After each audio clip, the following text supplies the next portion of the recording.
Welcome to the Irish Revolution. Sinn Fein smashed the opposition to take most of the seats in the 1918 general election.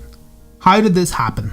So today we're going to look at four distinct things. Number one, Thomas Ashe and the hunger strikers. Number two, the conscription crisis, which we spoke about in the previous episode. Number three, the German plot, which we very briefly touched on in the last one.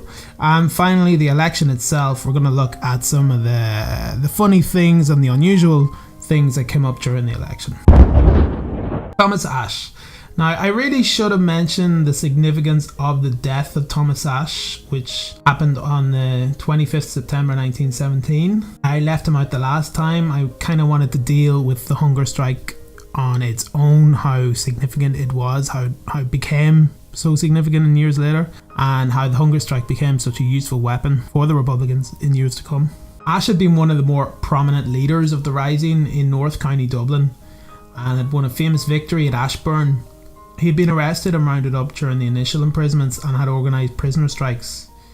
He and his comrades were demanding to be recognised as political prisoners. Now, those of you who know a bit about the Troubles in Northern Ireland can see some of the parallels there. Hunger strikes have a long pedigree in Ireland, right? Rearrested for giving a seditious speech in Ballinally, County Longford on the 25th of July 1917, he began a hunger strike. Initially, the authorities didn't understand the significance of what had begun to happen in Mountjoy Jail. Ashe died suddenly after 4 days of poorly performed forced feeding. His funeral became a major propaganda event for the Republicans and galvanised support from among the population at large. As I said in the previous episode, there's nothing the Irish like more than a good martyr story. Now, what stands out for me and what's kind of interesting for me, contrast O'Donovan Ross's funeral, which happened in 1915, and Thomas Ashe's funeral. Now, O'Donovan Ross's funeral, the oration was given by Padraig Pearse. Pearse spoke eloquently on that day. He said, "Oh, the fools, the fools, the fools." You know, that famous speech, and it's lived on in Irish people's subconscious. I think it forms part of the narrative of the run-up to the rising, you know. Now, Michael Collins, who wouldn't have been well known at this stage, he was just beginning to make a name for himself among the militant factions of the in movement, of the volunteer movement. Michael Collins gave the oration for Thomas Ashe. And where Pearse used his oratory and his high words, Collins spoke only 2 sentences which, in the words of historian Charles Townsend, were, quote, charged with controlled violence, unquote. He said, Collins, quote, "Nothing additional remains to be said. The volley which we have just heard is the only speech which is proper to make above the grave of a dead Fenian," unquote. Now, the difference, in my opinion, is stark. Collins was a practical man, ready to get into action. There would be no more rushes to the barricades. The men would fight a practical, cold and disciplined fight against the British Empire, even if they didn't realise this at the time. The likes of Collins, and there were others in the volunteer movement who were pushing things this way to a more militant way, you know. So, the conscription crisis. I want to talk a bit more about this. Now, in the last episode, I said it was instrumental in winning support for the Sinn Fein party. As the British historian A.J.P. Taylor said, the conscription crisis was how the British finally lost the Irish. Sinn Fein found themselves in league with the Catholic Church, which was very important. Sinn Fein were also on the side of the constitutionalist IPP, but they came off bad as Sinn Fein were seen as more muscular, and many of their candidates ended up in prison, which made the IPP look, well, weak or whatever. Nationalist IPP MPs found themselves in a tough spot. Redmond, of course, supported the war at the beginning, urged Irishmen to enlist, and that was used against them. That was used against the IPP a lot. But they found themselves in a very tough spot because they weren't against the war. Sinn Fein were clearly against the war. The IPP, well, they were for the war. They just weren't for conscription. Now, I'm not sure if the people could understand that distinction. You know, clearly they did, and they didn't vote for them, didn't they, in the end? William O'Brien, a veteran IPP MP, declared that it proved the final bankruptcy of parliamentary methods. He went on to say, quote, "Like every Irish crisis in the previous 50 years, it would be resolved in Ireland," unquote. The writing was on the wall for the IPP. Now, I'll not talk any more about this. Look at the previous episode for more details about the conscription crisis. I just wanted to point out that it's integral to this story today about the election, the 1918 election. Now, the German plot. So I kind of skipped over this, but it's important. The British claimed there were plans afoot for a second rising and so arrested many prominent Sinn Feiners. Does that sound like an absurd idea? No, it does not. They were just a few years after a rising in Dublin.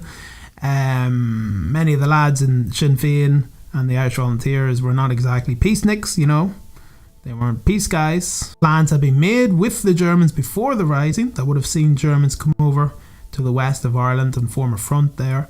So it's nothing inherently absurd that the British would suspect Sinn Fein and the Volunteers and the Irish rebels of planning another rebel rising. There's no reason why that on its own is absurd.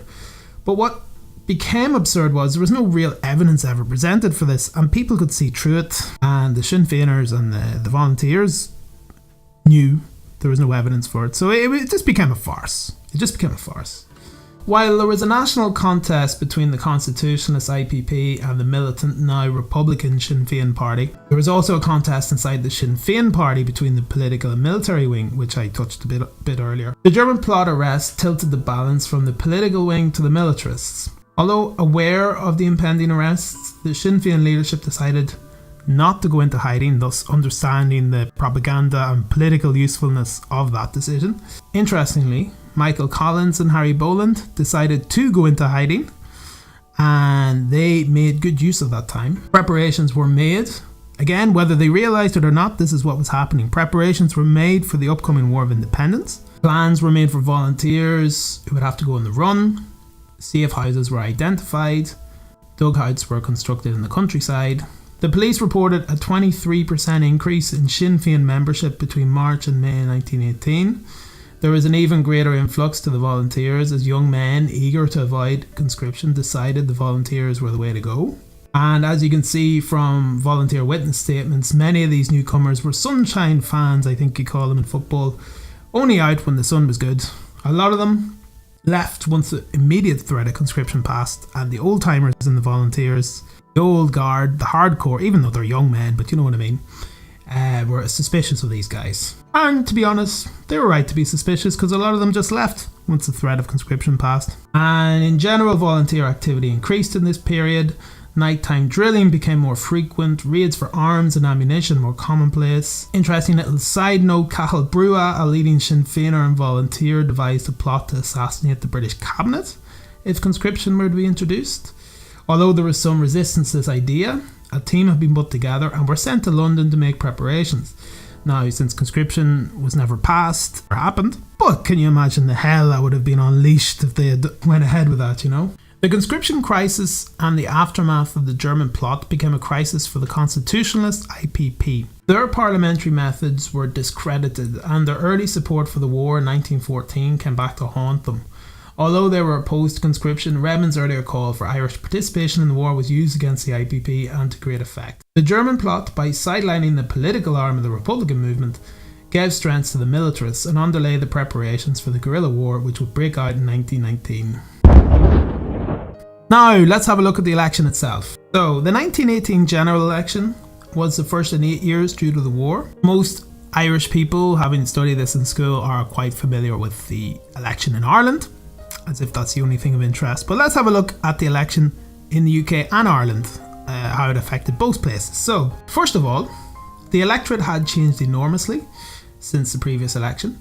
The Representation of the People Act 1918 extended the franchise to almost all men over 21 and women over 30 who were householders. The Irish electorate increased from around 700,000 to almost 2 million. Women made up 36% of the new electorate. Interestingly, the first woman elected to the House of Commons was that great Irish rebel, Constance Markievicz. She didn't actually take up her seat because Sinn Féin had an abstentionist policy, which they still do in London, by the way. So that's an interesting pub quiz fact. Who was the first woman elected to the House of Commons in the UK? And that woman was an Irish woman, Constance Markievicz, an Irish woman with a funny Polish name. In Britain, there was no radical change to socialism or whatever, as some conservatives are worried regarding the extension of the franchise. If anything, the electorate were more conservative than ever. They returned Lloyd George's government, but with the Liberals as a junior partner. The Conservatives, always hardline in Ireland, were to form the majority of the new governing coalition. This was to prove very impactful on Ireland And Lloyd George was juggling a lot of things. The Conservatives were the dominant party. Him as the head of the coalition Liberals were the minority party, but he was the Prime Minister. So Ireland was very much a secondary issue in the British election. But there was unanimity. Quote, "There are two paths which are closed, the one leading to a complete severance of Ireland from the British Empire, and the other to the forcible submission of the 6 counties of Ulster to a Home Rule Parliament." Unquote. In Ireland, Sinn Fein romped home, winning 73 seats to the Unionist 26 and the IPP 6. The IPP, in the words of the historian Porrick Travers, for whom I've stolen rather indiscriminately today, quote, "suffered the common fate of reformist movements that run out of steam and neglect constituency organisation. It had become too absorbed into the political culture of Westminster politics, and Redmond's wholehearted commitment to the war effort had increasingly proved a liability." Unquote. The IPP were old and stale and found it hard to recruit younger candidates. More than 30 outgoing IPP MPs did not seek re-election, and some only stood after a great deal of persuasion from the new leader John Dillon. The only constituencies where an IPP candidate defeated a Sinn Feiner was in Waterford, where Captain William Redmond held on to the Redmondite stronghold down there, and in West Belfast, where the prominent IPP politician Joe Devlin would go on to lead his own little political force up there in the northern part of Ireland. Not quite Northern Ireland at this stage. Now, there were other contests. The IPP won more than 2 seats, but there were local pacts to make sure that the Nationalist vote wasn't split. You know, that the vote wouldn't be split in the northern part of Ireland, where the vote was contested between Protestant Unionists and Catholic Nationalists. In the province of Ulster, the Unionists won 58% of the votes and 23 out of 37 seats. Sinn Fein and the IPP won 5 each. There had been an election pact between Sinn Fein and the IPP prior to the election in order to maximise the anti-Unionist vote and so not allow Unionists to get in by splitting the Green vote. In Down East, an IPP candidate refused to step aside and the seat was duly won by a Unionist. Interestingly, Sinn Fein were weakest in Ulster and made fewer inroads there. Why? Perhaps because the seats traditionally had been contested, so the IPP had a ground game and experience of fighting elections. The organisation at the ground level was much stronger, and perhaps there was more tribal loyalty than in the rest of Ireland. Now, the nature of the Sinn Féin mandate in this election has been contested in subsequent years. After all, Sinn Féin didn't get more than 50% of the vote on the island. In the end, their percentage was 46.9%. The first past the post electoral system somewhat flattered them. The IPP, with 22% of the vote, had just 6 seats. They hadn't contested 25 seats, mainly in Munster. Presumably they are weakest here, so if the elections had been contested, the Sinn Féin vote might well have reached 60% nationwide. Well, I'm robbing that figure from Joseph Lee anyway. He threw that out, 60%. Hypothetical, obviously. The Unionists, with around 25% of the vote, won 26 seats, but so goes the first past the post system. It's just not fair. It's not a good system. They use it, but they still use it in Britain. I don't know why. It's useless. It suits the big parties, that's it. But anyway, it's just one of those things. Like our current system in Ireland, the proportional representation system, like it throws out weirdness as well. But I think it's fair. This first past the post system, I don't like it. The Labour Party had withdrawn from the campaign, allowing voters a clean choice. Ireland, a nation or a province, was the message put to the electorate. The manifesto of the Sinn Féin party proclaimed the Irish Republic, promised to boycott the Westminster Parliament, establish a constituent assembly, and would appeal to the post-war peace conference to represent Ireland's nationhood. It also, quote, any and all means available to render impotent the power of England to hold Ireland in subjection by military force or otherwise, unquote. But Sinn Féin were not exactly blatant about this either. The historian Joseph Lee summed it up rather well, I think, when he wrote, quote, but what was Sinn Féin policy? Nothing more clearly reflects the political sophistication of Sinn Féin than the adroitness with which it evaded this question, unquote. De Valera, addressing a crowd in Clare, said, quote, those who went out in Easter week had achieved their ends, and another Easter week would be a superfluity. I think you pronounce it like that, end quote. Sinn Féin promised to fight for nationhood at the post-war peace conference. If they didn't succeed, which had a very high probability, what was the alternative? The alternative, as it was to turn out, was war. Thanks for watching. Alright guys, thank you so much for watching. Please subscribe and like the video if you like it. And again, Any comments you have, make them. Make lots of comments. Let me know what you think. If you don't like it, then don't comment. No, comment. Whatever, let me know. Let me know what you think. Let me know again about the audio, because I'm just a total amateur. I don't really know what I'm doing here, alright? Hopefully see you in a few weeks. Okay, everybody. Thanks so much.